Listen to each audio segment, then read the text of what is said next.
So we've done CR, and now we're on India. I for insulation resistance. So for insulation resistance, we're going to test between the earth bar and all the browns. So all the OCPDs, or overcurrent protective devices, are switched to closed positions or on positions, and we're going to test using 500 volts between earth and our bus bar. Now there should be absolutely, comprehensively, effectively no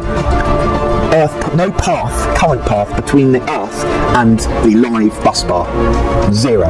So we're happy to go straight for 500 volts on those and show 500 volts to the brown side and 0 volts to the green and yellow, or the exposed conductive parts. And sure enough, we get 999 on this tester million ohms, nearly a billion ohms. The next time I'm going to try is green and yellow to blue, that's the earth to the neutral, and again there should be absolutely, comprehensively, no current path between the blue and green and yellow. So I'm going straight for 500 volts, and sure enough, I get a billion ohms again.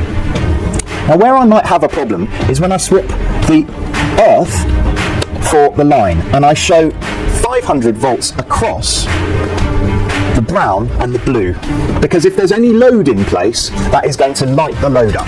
A current will flow and I will get 0, 0, 0 ohms. Now in this situation today, I do still have loads. I have loads in place. I haven't removed the globes from these lighting circuits, which have been switched on. So I'm going to get 0 ohms. But one way I can test for that, continuity side of my tester first, and test continuity. And if I don't get 99.9 kilo ohms, which I don't here, then there's no point in going on to the higher voltages. In this instance, I have loads between line and neutral, which are obviously going to allow current to flow if I put 500 volts between them. So this is where we can link between line and neutral and test against the earth. We take our link lead, join it to the neutral, and link the neutral to the line. Crocodile.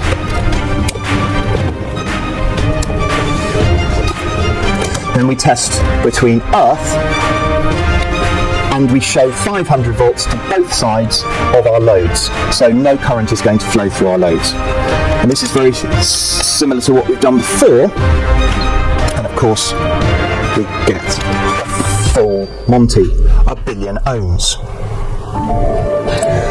If we were testing for initial verification, and because this assessment is for initial verification, you might have removed all the loads, taken all the globes from every single light before you started. In that case, it is possible to have removed all the loads. We don't have any USB sockets, for instance. However, you will still find there is a problem between line, as represented by the bus bar, and neutral, as represented by the neutral bar. And that is because we've turned all the OCPDs on and we're showing 500 volts across the two-pole RCBO. And there are electronics in there, so in this case I've left the ring out of the RCBO. I'm going to turn the RCBO off. If I turn the RCBO off, I'm not showing 500 volts across the line and the neutral poles of that particular device, and I should get a good reading. Now this global reading that I've done, which does the whole installation at one time, will give us a good reading on this board, but in a real life we're going to end up with lower figures. Bear in mind, 1 over R, the resistors in parallel, 1 over RT total equals 1 over R1 plus 1 over R2 plus 1 over R3. If one of these circuits has less than, say, 2 million ohms, but all the others have 1 billion ohms, what is going to be the result of our global test? Well, because of resistors in parallel and that 1 over RT formula, we know that the resultant global result is going to be lower than the lowest individual resistance. Therefore, despite all of them being 1 billion ohms, just one of them being 2 ohms will mean 2 million ohms, will mean that the global resistance will be something like 1 million ohms, or lower than 2. And if that's the case, we're a little worried about it. We can go through our insulation resistance. In this case, it might be between earth and line, or it might be between earth and line connected up to the neutral. And don't worry, I know we've left the ring out of this. One at a time, we can turn off and test with each one turned off, and when we get a spike in our reading, we know that the one that we've turned off is the problem circuit. We can test that one then on its own by turning all the others off and putting that one up, that one, turning that one on. We can then test that one circuit on its own, and you'll probably find that it does pass the 1 mega ohm threshold. If it doesn't, then we're going to mark it down as needing some remedial work. Right, that was quite a mouthful.